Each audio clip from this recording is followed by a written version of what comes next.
નમસ્કાર વિદ્યાર્થી મિત્રો, ગઈકાલે આપણે ધોરણ 12ની અંદર પ્રકરણ નંબર 14માં પ્રોટીનના બંધારણ વિશે આપણે ચર્ચા કરી ગયા, જેમાં આપણે પ્રોટીનનું બંધારણ આની આકારે બે ભાગમાં છે, રેસામય પ્રોટીન અને ગોલીય પ્રોટીન. રેસામય પ્રોટીન એટલે રેસા ટાઈપના, જેમ કે આપણા વાળ છે તો એમાં રહેલું પ્રોટીનનું નામ છે કેરેટીન, બરાબર.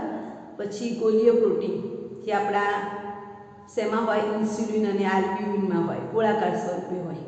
રેસામય પ્રોટીન બે છે, કયા કયા? કેરેટીન અને માયોસિન, જે આપણા સ્નાયુઓમાં છે, રાઈટ. એના પછી આપણે લિનસ પાઉલિંગે આપણને જુદા જુદા પ્રોટીનના બંધારણોની ચર્ચા કરી હતી કે પ્રોટીનનું જે પ્રાથમિક બંધારણ છે એમાં એમિનો એસિડ ચોક્કસ ક્રમમાં છે. તેના પછી આપણે ગોલીય પ્રોટીનના બે પ્રકાર, સેકન્ડરી પ્રોટીનનું જે દ્વિતીયક બંધારણ છે એમાં બે ભાગ જોયા હતા. એક આલ્ફા સલ્ફિલ આકારનું, જેમ રિંગ ગોળ ગોળ હોય ને એવા આકારનું બંધારણ જોયું, અને એક ગળી કરેલા કાગળ, ગઈકાલે આવી આપણે ગળી કરેલું કાગળ બતાવ્યું હતું, તો ગળી કરેલા કાગળ છે એના બંધારણની આપણે વાત કરી.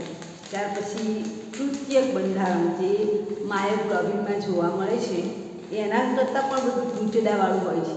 અને ચોથું બંધારણ જોયું જે લગભગ હિમોગ્લોબિનમાં આપણને જોવા મળે છે, રાઈટ.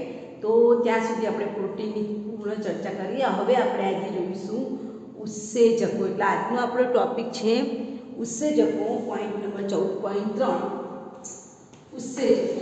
ઉત્સેચકો જે છે એ આપણે ઓલરેડી આગળ કેમિસ્ટ્રીની અંદર જે કાર્ય ઉદ્દીપકો કરે, રિપીટ કરું છું, કેમિસ્ટ્રીમાં જે કાર્ય ઉદ્દીપકો કરે છે એ જ કાર્ય આપણા જૈવ રાસાયણિક એટલે કે આપણા શરીરમાં, બાયોલોજીમાં એને એન્ઝાઇમ્સ કહેવાય. કેમિસ્ટ્રીમાં જેને આપણે ઉદ્દીપક કહીએ છીએ, ઉદ્દીપક એટલે શું કે જે પદાર્થ રાસાયણિક પ્રક્રિયામાં ભાગ લેતો નથી, રાસાયણિક પ્રક્રિયાનો વેગ વધારે છે અને અંતે મૂળ સ્વરૂપમાં પાછો મળે. તો આપણા શરીરની જેટલી બી જૈવ રાસાયણિક પ્રક્રિયાઓ છે એ જૈવ રાસાયણિક પ્રક્રિયાઓને બહુ સારી રીતે કરવા માટે આપણા શરીરમાં શું છે? ઉત્સેચકો છે. તો ધેટ મીન્સ ઉત્સેચકોની વ્યાખ્યા આપવી હોય તો શું કહેવાય? તો આપણા શરીરમાં રહેલા જૈવ રાસાયણિક ઉદ્દીપકો શબ્દ વાપરું છું, ઉદ્દીપકોને શું કહેવાય? ઉત્સેચક કહેવાય. અને ઉત્સેચક માટે કયો શબ્દ છે? એન્ઝાઇમ્સ. સમજાય છે? એન્ઝાઇમ્સ, જેને આપણે કેટાલિસ્ટ કહીએ છીએ કેમિસ્ટ્રીમાં, એને બાયોલોજીમાં શું કહેવાય? ઉત્સેચક કહેવાય. જૈવ રાસાયણિક પ્રક્રિયાઓનો વેગ વધારે. આપણે આ શરીરમાં જો આવી વિવિધ જૈવ રાસાયણિક પ્રક્રિયાઓ થાય ને તો જ આપણને શરીરને શક્તિ મળે અને આપણને આપણા શરીરમાં શું કહેવાય, ખોરાકનું પચન થાય ને આપણને પૂરતા પ્રમાણમાં ગ્લુકોઝ મળે, બરાબર. ધેટ મીન્સ કે ઉત્સેચકની વ્યાખ્યા આપવી હોય તો શું કહેવાય? તો કે જૈવ રાસાયણિક પ્રક્રિયાનો વેગ વધારે, જૈવ રાસાયણિક પ્રક્રિયામાં ભાગ ન લે અને પ્રક્રિયાના અંતે આપણને મૂળ સ્વરૂપમાં પાછો મળે, એને આપણે શું કહીશું? ઉત્સેચકો કહીશું. સેકન્ડ થિંગ કે આ ઉત્સેચકો કેવા પ્રોટીન છે? મારા ગોલીય પ્રોટીન છે. ધેટ મીન્સ ગોલીય પ્રોટીન એટલે આ ટાઈપના પ્રોટીન હશે. એ કેવા પ્રોટીન છે? ગોલીય પ્રોટીન છે.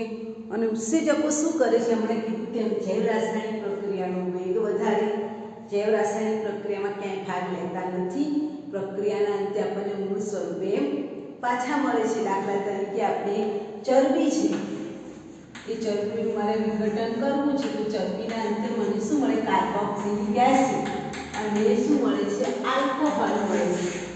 તો ખ્યાલમાં રાખો કે ઘણા બધા જે ઉત્સેચકો છે એના નામ ઉપરથી એચ પ્રત્યય લગાડો. દાખલા તરીકે ચરબી છે, ચરબીને આપણે શું કહીએ? લિપિડ. તો લિપિડ પરથી ચરબીનું વિઘટન કરવા માટે જે ઉત્સેચક વપરાય છે એને આપણે લાઇપેજ ઉત્સેચક કહીએ છીએ, રાઈટ. એવી રીતે માલ્ટોઝ છે, એનું જળ વિભાજન થઈને મને શું મળે? બરાબર. એટલે હું લખું છું એસિડ વત્તા આલ્કોહોલ. એવી રીતે જે માલ્ટોઝ છે એનું જળ વિભાજન થઈને મને શું મળે? ગ્લુકોઝ વત્તા ગ્લુકોઝ. તો માલ્ટોઝ પરથી એનું જળ વિભાજન માટે વપરાતા ઉત્સેચકનું નામ છે માલ્ટેજ, બરાબર. એવી રીતે સુક્રોઝ છે, તો સુક્રોઝનું જળ વિભાજન કરવા માટે વપરાતો જે ઉત્સેચક છે એને ઇન્વર્ટેજ ઉત્સેચક કહેવાય. એટલે કહેવાનો મતલબ કે એક ઉત્સેજક બીજા ઉત્સેજકનું કાર્ય ન કરી શકે, એટલે ઉત્સેજક કેવા છે? વિશિષ્ટ છે. આપણે આ પ્રકરણ આ જ કેમિસ્ટ્રીની અંદર પ્રકરણ નંબર 5માં ઉદ્દીપકો વિશે જે શીખી ગયા છે ને, એ જ વસ્તુ અહીંયા ઉત્સેજકો વિશે છે. કે આપણે એવું શીખી ગયા હતા, એમાં વર્ણનાત્મકતાવાળો મુદ્દો આવી ગયો, સક્રિયાત્મકતાવાળો મુદ્દો આવી ગયો. એમાં આપણે પુષ્ટ રસાયણવાળા ચેપ્ટરમાં શીખી ગયા છે કે ઉદ્દીપક જે કાર્ય માટે બનેલો હોય એ જ ઉદ્દીપક એ કાર્ય કરે, બીજો ઉદ્દીપક આનું વિઘટન ન કરે છે. દાખલા તરીકે હું આ માલકોનું વિઘટન કરવું હોય તો હું નાઇટ્રેટ ઉત્સેજક લઈ શકું? ના લઈ શકું, કારણ કે દરેક ઉત્સેજક કેવો છે? વિશિષ્ટ પ્રકારનું છે. એ ઉત્સેજકનું કાર્ય બીજો ઉત્સેજક કરી શકતો નથી. એટલા માટે મેં આ પ્રક્રિયા લખી છે. લિપિડનું વિઘટન કરવું હોય તો લાઇટ્રેટ જ જોઈએ, માલ્ટોઝનું વિઘટન કરવું હોય તો માલ્ટેઝ જ જોઈએ, સુક્રોઝનું વિઘટન કરવું હોય તો ઇન્વર્ટેઝ ઉત્સેજક જ જોઈએ. દેટ મીન્સ કે દરેક ઉત્સેજક કેવો છે? વિશિષ્ટ પ્રકારનું છે. એનું કાર્ય બીજો ઉત્સેજક કરી શકતો નથી. અને ઉત્સેજકો, ઘણા ઉત્સેજકો એવા છે કે જે પ્રોટીનવાળો ભાગ ધરાવે છે, અને ઘણા ઉત્સેજકો છે એની રાસાયણિક પ્રક્રિયા જે છે એનો વેગ વધારવા માટે જે પદાર્થ વપરાય છે એને સહકારક કહેવાય. આ ખાલી તમારી જાણકારી માટે છે, તમારે કંઈ ચોપડીમાં આપેલું નથી, બરાબર? આ ઉત્સેજક છે, તો ઉત્સેજકને એને કાર્ય કરવા માટે જે મદદ કરે એને આપણે શું કહીશું? સહકારક. અને આ સહકારક તરીકે મોટા ભાગે અકાર્બનિક પદાર્થોનો સમાવેશ થાય છે. આ અકાર્બનિક પદાર્થો એટલે શું? ઝીંક છે, Mn છે, Fe છે, ઓકે, મેગ્નેશિયમ છે. ફોર એક્ઝામ્પલ આપણે એમોનિયા છે, N2 વત્તા 3 રહેશે વત્તા ટ્વાઇસ એમોનિયા. તો તમે જો આ મારું જે રાસાયણિક પ્રક્રિયા છે એ કેવી છે? ધીમી છે. તો આ પ્રક્રિયાને ઝડપી કરાવવા માટે હું શું નાખું છું? લોખંડનો ભૂકો નાખું છું ને, તો એ લોખંડનો ભૂકો સારું કાર્ય કરે છે? ઉદ્દીપકનું કામ કરે છે. તેવી રીતે આપણે જ્યારે ચરબીનું વિઘટન કરાવીએ છીએ તો ચરબીનું વિઘટન થઈને ધીમેથી આપણને એસિડ વત્તા આલ્કોહોલ મળે. પણ જો હું એમાં લાઇપિક ઉત્સેજક નાખી દઉં તો આ પ્રક્રિયા કેવી થઈ જાય? ઝડપી થઈ જાય. દેટ મીન્સ ઉત્સેજકોનું વ્યાખ્યા આપવી તો શું કહેવાય? કે જૈવ રાસાયણિક ઉદ્દીપકો જે રાસાયણિક પ્રક્રિયાનો વેગ વધારે છે, રાસાયણિક પ્રક્રિયામાં ક્યાંય જૈવ રાસાયણિક પ્રક્રિયામાં ક્યાંય ભાગ લેતા નથી, મૂળ અવસ્થામાં પાછા મળે છે, એને ઉત્સેજકો કહેવામાં આવે છે. એમાં જે ઉત્સેજકોના કાર્યમાં મદદ કરે એને શું કહેવાય? સહકારક. અને જો એ સહકારકની જગ્યાએ સહ ઉત્સેજક હોય, ઉદ્દીપકના કાર્યમાં મદદ કરતા પદાર્થને સહ ઉત્સેજક ક્યારે કહેવાય? જ્યારે અકાર્બનિક ભાગ જોડાય ત્યારે એને સહકારક કહેવાય. ઉત્સેજકને જૈવ રાસાયણિક પ્રક્રિયામાં મદદ કરે એવા અકાર્બનિક પદાર્થ હોય તેને સહકારક કહેવાય, પણ કાર્બનિક પદાર્થ હોય તો એને શું કહીશું? સહ ઉત્સેજક કહીશું. આ તમારા નોલેજ માટે છે, રાઈટ? એનો મતલબ કે મારું જે સહ ઉત્સેજક છે એ કેવો ભાગ ધરાવે છે? બિન પ્રોટીનવાળો ભાગ ધરાવે છે, રાઈટ? ઉત્સેજકો પ્રોટીનના બનેલા છે, એટલે અહીંયા હું લખું સહ ઉત્સેજક, બરાબર? પ્રોટીનનો બનેલો છે. સહ ઉત્સેજક કેવા છે? બિન પ્રોટીન. સહ ઉત્સેજક તો કેવો ભાગ ધરાવે? બિન પ્રોટીનવાળો. મારા ઉત્સેજક પ્રોટીનવાળો ભાગ ધરાવે, એને અપ્રકીર્ણક પણ કહેવાય કે પ્રોટીનવાળો ભાગ ધરાવે છે, રાઈટ? આમ બિન પ્રોટીન અને પ્રોટીનવાળો ભાગ ભેગા થાય એટલે ઉત્સેજક શું બને? સક્રિય બને. આ બધું તમારી ટેક્સ્ટમાં આપેલું નથી દીકરા, તમારી માહિતી માટે છે. ઉત્સેજક કેવો બની શકે? બીકોઝ આ વસ્તુ આપણે પ્રકરણ નંબર 5 એટલે કે પુષ્ટ રસાયણમાં શીખી ગયા છે. તાળું ચાવી મોડેલ, ઉદ્દીપકની તાળું ચાવી મોડેલ દ્વારા સક્રિયતા સમજાવો, તેમ અહીંયા પણ ઉત્સેજકો છે એનું તાળું ચાવી મોડેલ આપણે સમજાવી શકીએ છીએ કે એની અંદર આપણે જે અહીંયા ખાલી બતાવું છું, અહીંયા ધારો કે આ જે મારો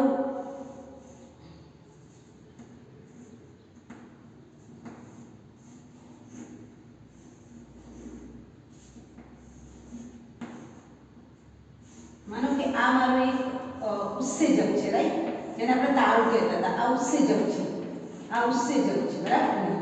આ જે ખાંચાવાળા ભાગ દેખાય છે એને આપણે એમ શું કહીશું? સક્રિય સ્થાન. એટલે સક્રિય સ્થાન છે એ તરીકે હંમેશા શું હોય? Amino acid. તમારે યાદ રાખવાનું, આ સક્રિય સ્થાન તરીકે શું હશે? Amino acid. ઉત્સેજક છે, રાઈટ? બરાબર, આ તમને દેખાય છે. અને ધારો કે હું પ્રક્રિયાર્થી તરીકે આવા બે ગોળ ભાગને ભેગા કરું,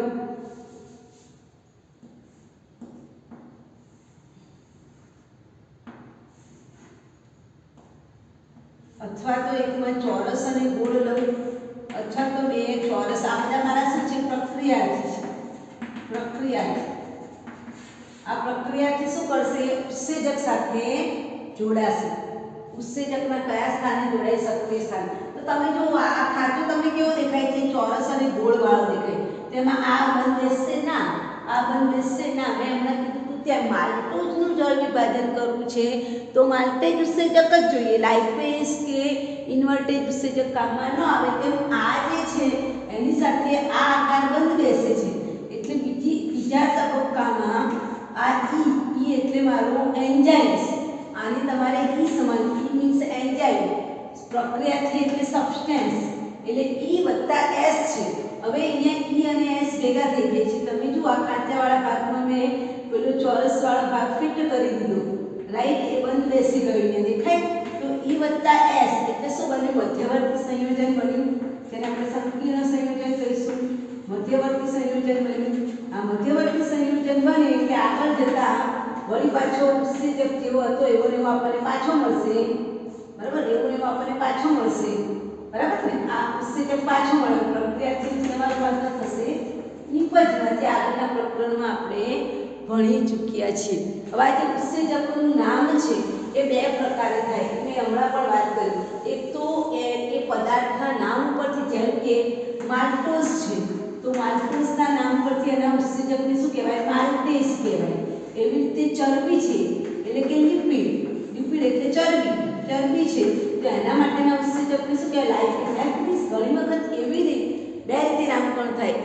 એક નામકરણ એની પ્રક્રિયાના આધારે, એના નામના આધારે. માલ્ટોઝ હોય તો માલ્ટેજ, લિપિડ હોય તો લાઇપેઝ. અને બીજું નામકરણ એ કઈ પ્રક્રિયા પર અસર કરે છે. દાખલા તરીકે ઓક્સિડેશનની પ્રક્રિયા પર અસર કરતો હોય તો ઓક્સિડેઝ કહેવાય. દાખલા તરીકે ઓક્સિડેશન પર અસર કરતો હોય તો એના ઉત્સેજકને ઓક્સિડેઝ ઉત્સેજક કહેવાય. કયો? ઓક્સિડેઝ.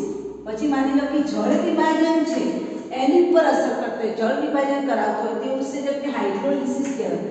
જળ વિભાજન કરવું એને ઇંગ્લિશમાં શું કહેવાય? હાઇડ્રોલિસિસ. તો એના જે ઉત્સેજકને શું કહેવાય? હાઇડ્રોલેજ ઉત્સેજક કહેવાય.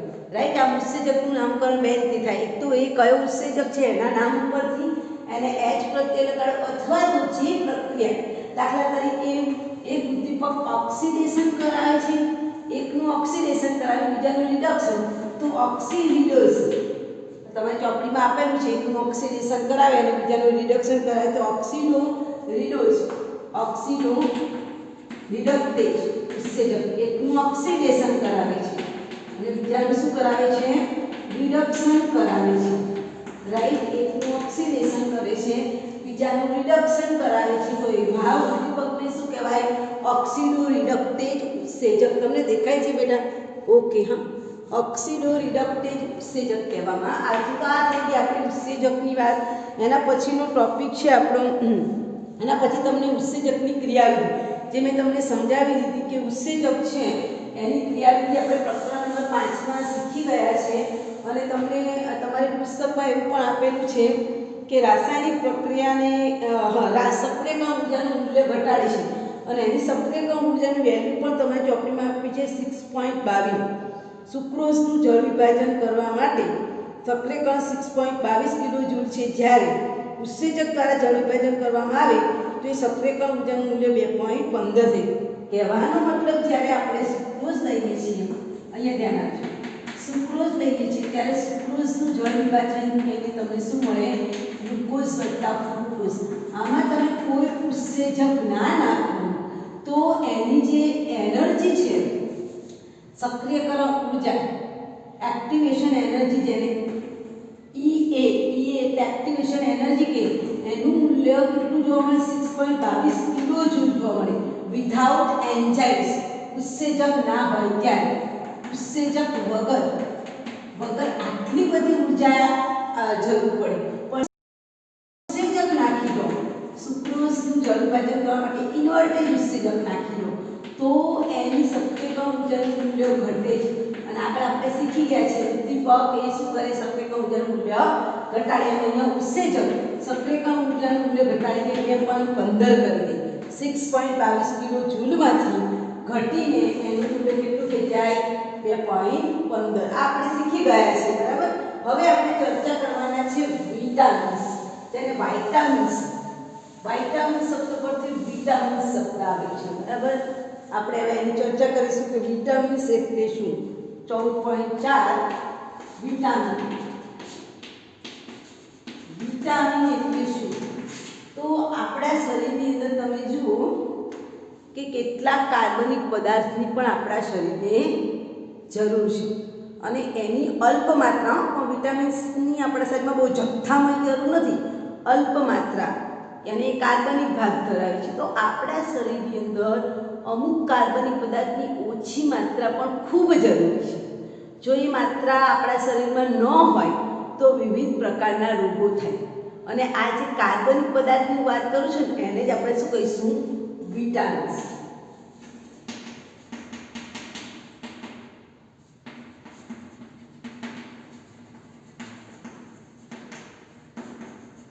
ઓછી માત્રામાં જે કાર્બનિક પદાર્થની જરૂર પડે છે તે કાર્બનિક પદાર્થને હું શું કહીશ વાઇટામિન પણ કહેવાય ને વિટામિન્સ પણ કહેવામાં આવે છે. અને એની ઉણપ થાય તો આપણને વિવિધ પ્રકારના રોગો જોવા મળે છે. અને આ જે વિટામિન્સ છે એ વાઇટામિન શબ્દ એટલે પહેલાના વખતમાં વિટામિનનું સ્પેલિંગ આવો તો VITAMIN વાઇટામિન. ધેટ મીન્સ વિટાલ વત્તા એમાઇન. એ કોનું સંયોજન હતું વિટાલ વત્તા એમાઇન.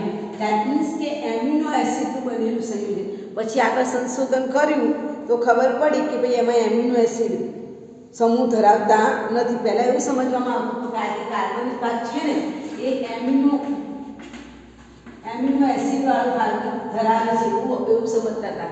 પણ ત્યાર પછીનું સંશોધન થયું એટલે અત્યારે આપણે એને એમિનો સમૂહ ધરાવતા અત્યારે સંશોધન કરતાં ખબર પડી છે કે તે એમિનો સમૂહ ધરાવતા નથી. એટલે હવે આપણે આ વિટામિન્સનો આ સ્પેલિંગ છે ને એમાંથી ઈ કાઢી નાખીએ છીએ અને વિટામિન્સ આવી લખીએ VATIMIN લખીએ છીએ.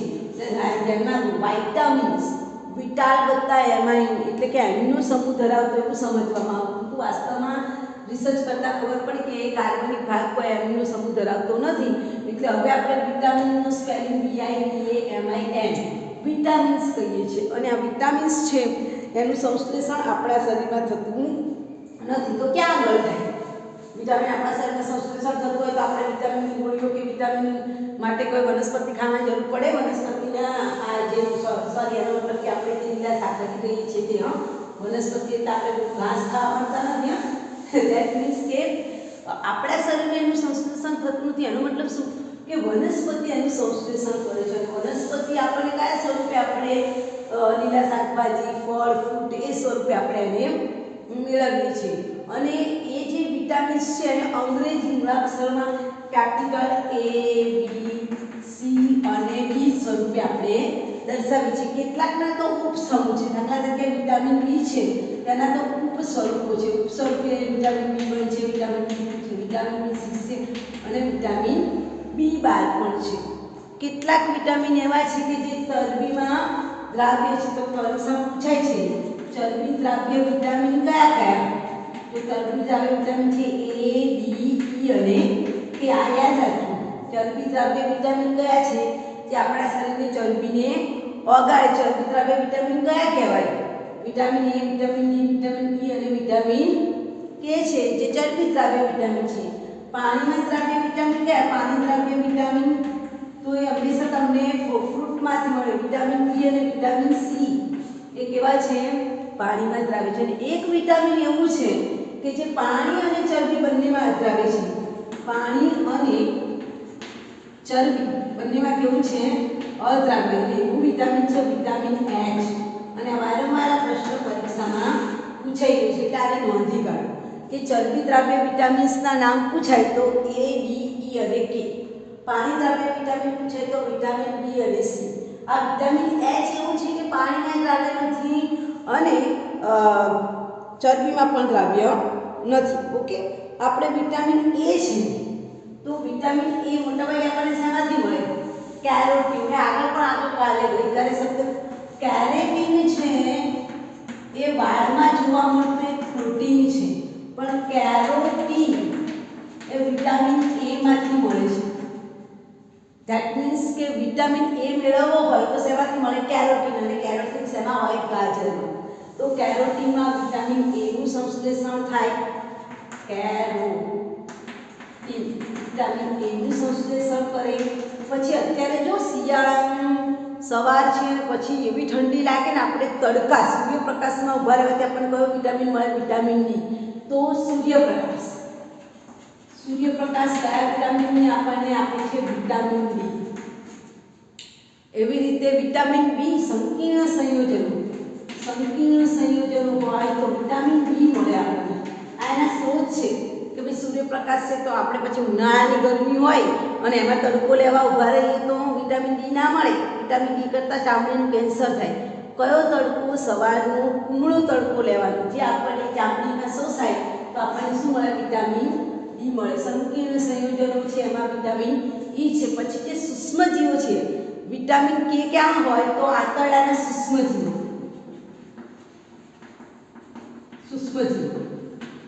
આંતરડામાં રહેલા સૂક્ષ્મજીવો છે એમાં વિટામિન કે મળે. બરાબર. આ સામાન્ય માહિતી થઈ કે વિટામિન એ એટલે કેરોટીન, વિટામિન ડી સૂર્યપ્રકાશ, વિટામિન બી સંકીર્ણ સંયોજન, વિટામિન ઈ આંતરડાના સૂક્ષ્મજીવો દ્વારા. આ કોમન માહિતી છે. હવે આપણે એનો ઉપયોગ જોઈએ. તમે જો આપણે વિટામિન છે ને એની વધુ પડતી દવા ન લેવાય. કેમ? કારણ કે એની આડઅસર થાય.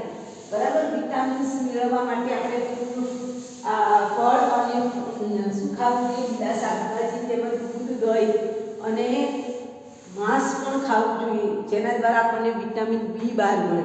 રાઈટ. તો હવે આપણે વિટામિન્સ જોઈશું. બરાબર ને? એના નામ, વિટામિનના નામ, એ ક્યાંથી પ્રાપ્ત થાય, એનું પ્રાપ્તિ સ્થાન, અને એનું પ્રાપ્તિ સ્થાન પછી જોઈશું એની ઉણપથી થતા રોગ. બરાબર. તો આપણે પહેલી શરૂઆત કરીએ છીએ વિટામિન એ ની શરૂઆત કરીએ. તો જે વિટામિન એ છે પહેલું, તો વિટામિન એ નું પહેલા તો આ વૈજ્ઞાનિક નામ શું છે? રેટિનોલ. ઘણી વખત પરીક્ષા પૂછી નાખે વિટામિન એ ને શું કહેવાય? તો રેટિનોલ કહેવાય. હવે આ વિટામિન એ છે એટલે તમારે એના માટે શોર્ટ ફોર્મ માલિતે ગામા એટલે માલિતે ગામા. આવું સૂત્ર બન્યું છે. માલિતે ગામા એટલે માછલીના લીવરનું તેલ. ગાય એટલે ગાજર, મા એટલે માખણ, માખણ આવે એટલે ચીજ અને દૂધ પણ આવી જાય. એટલે તમારે શોર્ટ ફોર્મ યાદ રાખવાનું. પહેલું આવે એટલે શું આવે? યાદ રાખવાનું માલિતે ગામા. હું લખું છું માલિતે ગામા એટલે માછલીના લીવરનું તેલ. ગાય એટલે ગાજર, મા એટલે માખણ, માખણ આવે એટલે સાહેબ કશું લખી દેવાનું ચીજ અને દૂધ. આ એના પ્રાપ્તિ સ્થાન. હવે વિટામિન એ છે, બધાને ખબર. વિટામિન એ એની ઉણપથી શું થાય? રતાંગણાપણું. આગળ આપણે શીખી જાય છે રતાંગણાપણું એટલે યસ, આંખોની અંદર ઝાંખપ આવી જવું, આપણને ઓછું દેખાવું. Vitamin B 1. હવે વિટામિન બી છે એના 4 પ્રકાર છે: B1, B2, B6 અને B12. તો પહેલા હું વિટામિન B1 લઉં છું. તો વિટામિન B1 જેનું નામ શું છે? Yes, very good, thiamine. Vitamin B1 નું નામ શું છે? થાયમિન. તો એના માટે છે યુદિલિયા એટલે શું સમજાવું છું? એનો મતલબ ઈસ્ટ, દૂધ, લીલા શાકભાજી અને અનાજ. રાઈટ. ઈસ્ટ, દૂધ, લીલા શાકભાજી અને અનાજ. યુદિલિયા એટલે અનાજ. હવે વિટામિન બી છે તો B1 ની ઉણપથી શું થાય? બેરી નામનો રોગ થાય. બેરી.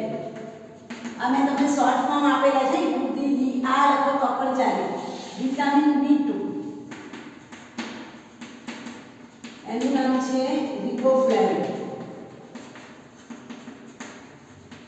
એનું માટે પણ શોર્ટ ફોર્મ મેં બનાવ્યું છે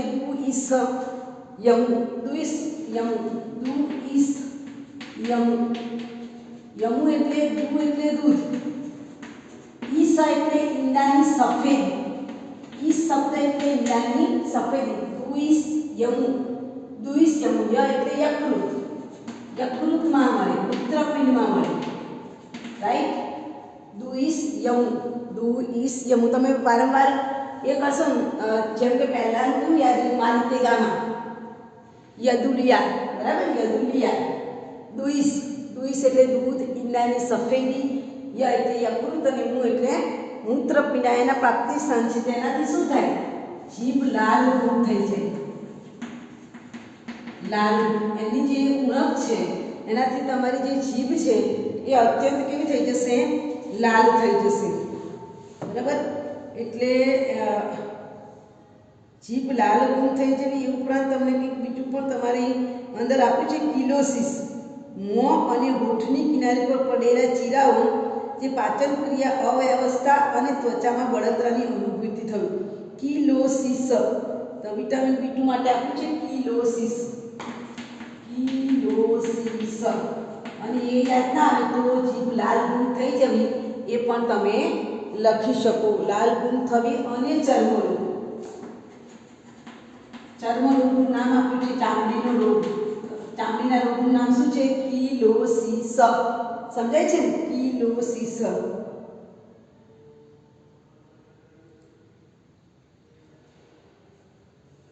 चलो एना पछी है विटामिन B6.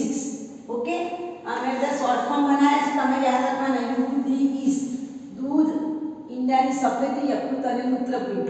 ત્યાર પછી છે વિટામિન B6. વિટામિન B6 નું વૈજ્ઞાનિક નામ શું છે? યસ, પેરિડોક્સિન. પેરિડોક્સિન, પેરિડોક્સિન, રાઈટ. જેમાં માલિતે ગામા, યદુલિયા, લुइस એમ અચલ ઈ, અચદુઈ, અચદુઈ. અ એટલે અનાજ, ચ એટલે ચણા, દુ એટલે દૂધ અને ઈ એટલે ઈષ્ટ. કોઈ પણ ચાર યાદ રાખવાના. દૂધ, ચણા, ઈષ્ટ, અનાજ અને ઈંડાની જળધીમાંથી મળે. ઈંડાની જળધી, જ એટલે જળધી, રાઈટ. અચદુઈ, જ એટલે જળધી, ઈંડાની જળધી, બરાબર. શોર્ટ ફોર્મ યાદ રાખજો. એટલે આ વિટામિન B6 છે. વિટામિન B6 ની ઉણપથી આપણને ચર્મરોગ અને આંચકી, આંચકી આવે. ચર્મરોગ કહેવાય અને આંચકી, ચર્મરોગ પણ થાય અને આંચકી આવે. વિટામિન B6 ની ઉણપથી શું આવે? આંચકી. ઘણાને એવું હોય છે આંચકી આવી એટલે હાથ પગના સ્નાયુઓ ખેંચાઈ જાય. અને આ વિટામિન B12 હવે આવશે. જો આ વિટામિન B12 હંમેશા માંસાહારી વસ્તુઓમાંથી મળે.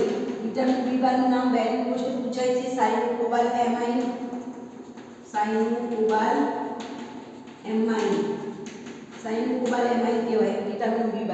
આ જે છે ને મોટા ભાગે તમને શેમાંથી મળે? માંસાહારી વસ્તુઓમાંથી મળે. તો વિટામિન B12 ઈંડા, માછલી, યકૃત અને પ્રાણીઓનું માંસ.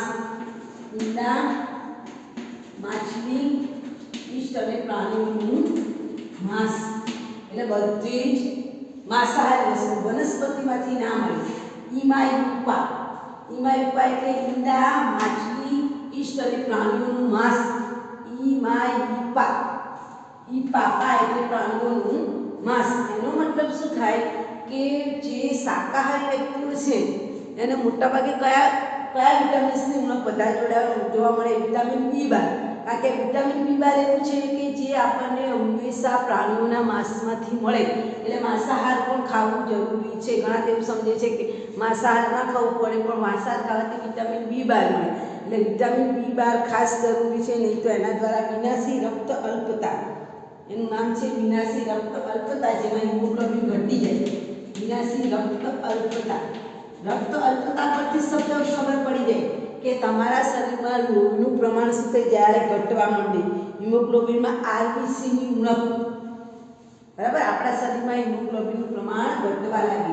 આ થઈ ગયા વિટામિન B ના બધા જ સ્ત્રોતોના નામ. શોર્ટ ફોર્મ આપે છે માલિતે ગામા, યદુલિયા, લुइस, અચલ્યુમાં, ઈમાઇલા, બરાબર. આ રીતે યાદ રાખજો તો તમને યાદ રહી જશે. અને એ રીતે યાદ ના રાખો તો જનરલી આપણને ખબર પડી જાય. દાખલા તરીકે વિટામિન સી છે તો બધાને ખબર વિટામિન સી શેમાંથી મળે છોકરાઓ? યસ, ખાટા ફળ. તો બધા ખાટા ફળોના નામ લખી શકો. નારંગી, પછી છે તો લીંબુ, ખાટા ફળો બધા લખી શકાય, આંબલી, બરાબર ને, બધા ખાટા ફળોમાંથી આપણને વિટામિન સી મળે. એનું નામ છે એસ્કોર્બિક એસિડ. એસ્કોર્બિક એસિડ તમને ખબર હોય તો લીંબુ છે એમાં કયો એસિડ છે? Citric acid, right. પછી એવી રીતે આપણે મોસંબીમાં કયો એસિડ છે? Ascorbic acid.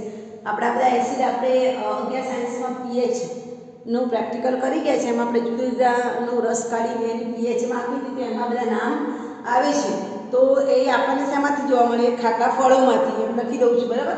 ખાટા ફળો, વિટામિન સી આપણને ખાટા ફળોમાંથી મળે. અને વિટામિન સી એટલે સ્કર્વી, ચામડીનો રોગ છે, એમાં ખંજવાળ આવે તમારા શરીર પર, બરાબર. અને પેઢામાંથી રુધિર, પેઢા હોય ને તમારા દાંતના જે પેઢા હોય એ પેઢામાંથી શું નીકળે? લોહી નીકળે, એને સ્કર્વી કહેવાય.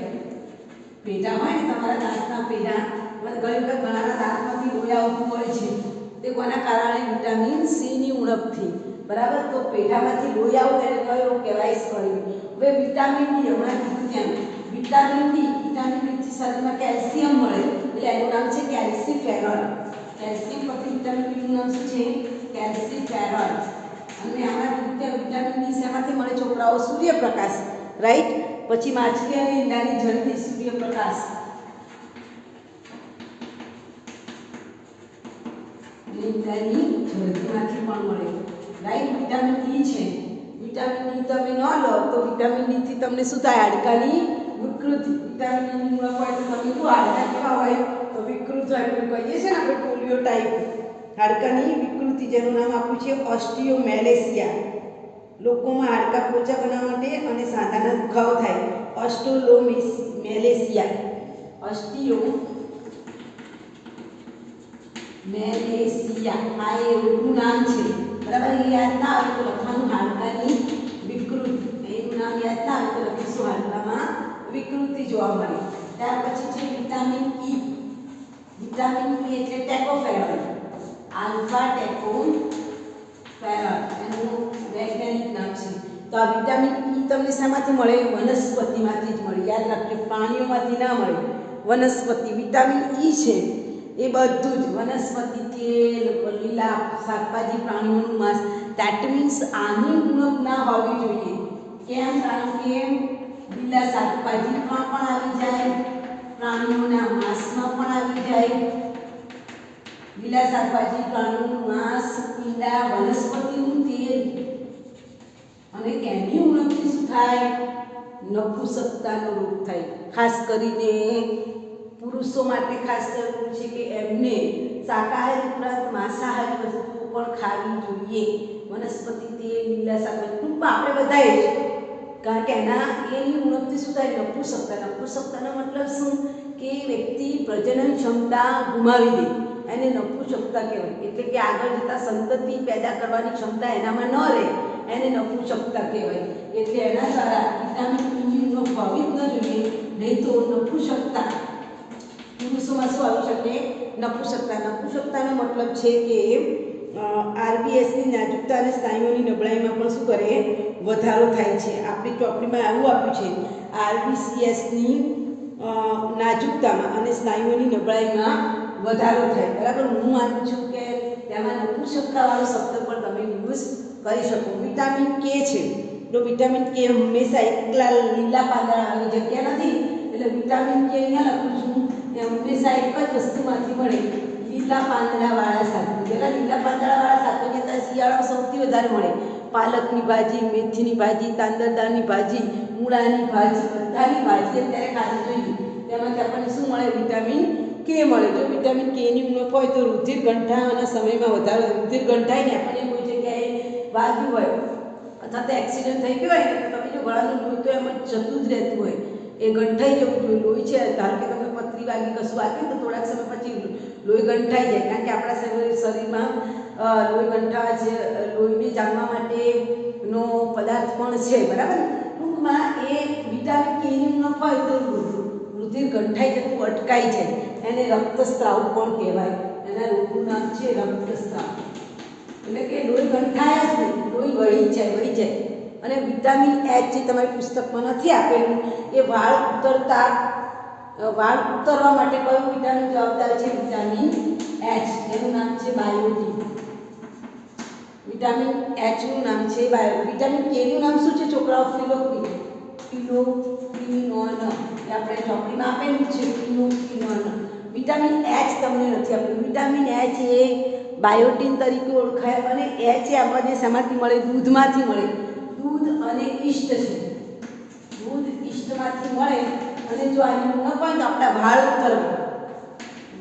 ઉતરવા માટે કયું વિટામિન જવાબદાર છે? Vitamin H. આપણા બધાના વાળ બહુ જ ઉતરે છે, ખબર ને? એનો મતલબ કે વિટામિન એચ ની ઉણપ છે. તો આ થઈ ગયું તમારો વિટામિનનો કોષ્ટક. આવતીકાલે આપણે ન્યુક્લિક એસિડ અને લાસ્ટ ટોપિક અંતઃસ્ત્રાવો જોવાનું છે. તો આ કોષ્ટક આપણે તૈયાર કરીશું. વિટામિન્સ એટલે શું? Okay, all the best.